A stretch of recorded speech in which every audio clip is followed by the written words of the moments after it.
अच्छा, अगर मुस्लिम कोई गंगा स्नान कर लेता है तो क्या फतवा जारी होता है उसको? फतवा इज अ सजेशन। जी। मैं आपको बता देती हूँ कि फतवा किस आयत में आता है और कैसे आता है। सूरह निसा वर्सेस 127 फतवा क्या होता है फतवा इस्लाम में। फतवा is a kind of suggestion.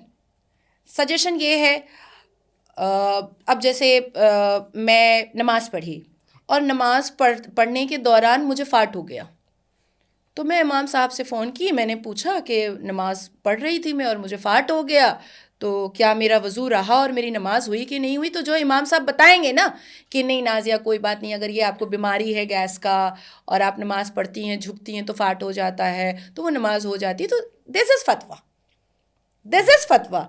वो कांग्रेस को वो वोट दे दो, अवेसी अवेसी को वोट दे दो, अरविंद केजरीवाल को वोट दे दो, तो ये फतवा नहीं हो सकता, कभी भी कभी हो ही नहीं सकता है। ये इस्लाम का नाजायज़ फ़ायदा उठाना हुआ, क्योंकि 1450 साल पहले अल्लाह तबारक ताला को तो पता नहीं था कि अरविंद केजरीवाल आएगा मफलर लगा करके और लोगों के मिजाज पर झाड़ू फेरेगा, और अल्लाह तबारक ताला को ये भी नहीं पता था कि राहुल बाबा आएंगे और मोहब्बत की दुकान में नफरत का चिलगोदा बेचेंगे।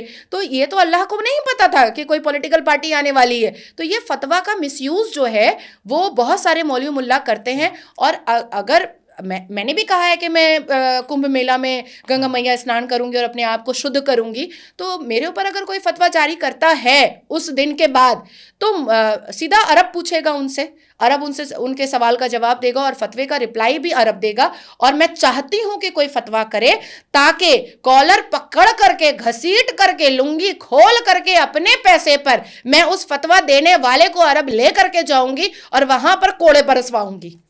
मुझे तो लगता है ऐसा डर है कि नाजिया खान वकील है इसीलिए मुझे कोर्ट घसीट ले जाएंगे, इसीलिए फतवा नहीं जारी होता आपको। नहीं नहीं, ऐसा नहीं है। इनको पता है कि मुझे इस्लाम की जानकारी है जी। ये जानते हैं कि मुझे इस्लाम की जानकारी है। मैं आपको जितनी भी बातें रख रही हूं वो कुरान की आयत वर्सेस और आयत पढ़कर, हालांकि मुझे कुरान खोलने की जरूरत नहीं है आयत पढ़ने के लिए, मुझे अच्छे तरीके से हिफ्ज है, अच्छे तरीके से याद है, लेकिन कोई टारगेट ना करे, कोई उंगली ना उठाए, इसलिए मैं कुरान खोल करके मैं पारा नंबर बता करके पढ़ रही हूँ। अब क्या जो फतवा जारी करेंगे, क्या वो इनकार कर सकते हैं सूरह निसा वर्सेस 127?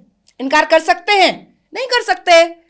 तो इसलिए क्योंकि उनको पता है कि कहीं कोर्ट जा करके उनका हिजाब और ना खुल जाए, उनकी लुंगी और ना खुल जाए, आधे कटे हुए सामान और ना दिख जाएं, तो इसलिए वो ये सारी बातें करते हैं। अब जैसे देखिए, मैंने खांडवा में मध्य प्रदेश में अपनी स्पीच रखी थी कि कटवे कैसे पसंद आ जाते हैं हिंदू बेटियों को, तो मुसलमान वहाँ पर बड़ा बड़ा उत्तेजित हुए, बड़ा गए एफआईआर करवाने के लिए मेरे ऊपर।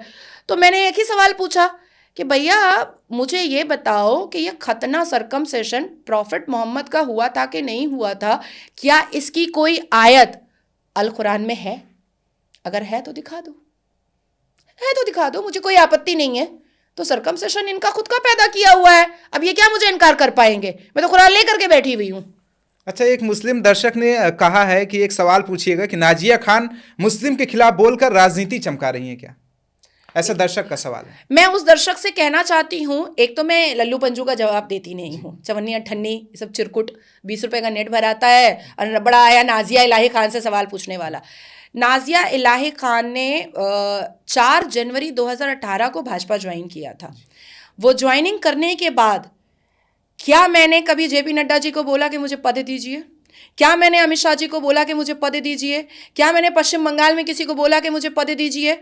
इवन जब जब मेरा नाम किसी पद के लिए आया है, मैंने चिट्ठी भेज करके कटवाया है कि मुझे नहीं चाहिए। मैं अपने प्रिंसिपल के लिए बात कर रही हूं, मैं अपने मुस्लिम कम्युनिटी को रिफॉर्म करने के लिए ये बात कर रही हूं, मैं अपने मुस्लिम कम्युनिटी को सुधारने के लिए ये बात कर रही हूं। मैं उनको मना कर रही हूं कि 72 वर्जिन हूर के प्यासे मत रहो, तुम जिंदगी जियो, आखिरत में क्या होगा नहीं होगा किसी के पास वीडियो नहीं है, किसी के पास कोई फोटो नहीं है, लोग तुमको बहका रहे हैं। जो है जीवन, वो जीवन अच्छे से खूबसूरत तरीके से जियो। तो ये जो महाशय हैं, ये जो व्यक्ति हैं, उनको शायद मेरा जवाब मिल गया होगा, और अगर अभी भी उनको सेटिस्फैक्शन नहीं हो रहा है तो भारतीय जनता पार्टी कार्यालय में एक चिट्ठी भेजिए और जनाब पूछिए कि क्या नाजिया इलाही खान ने कभी भी आप लोगों से कोई पद मांगा है? नहीं मांगा है और ना मांगने वाली हूं।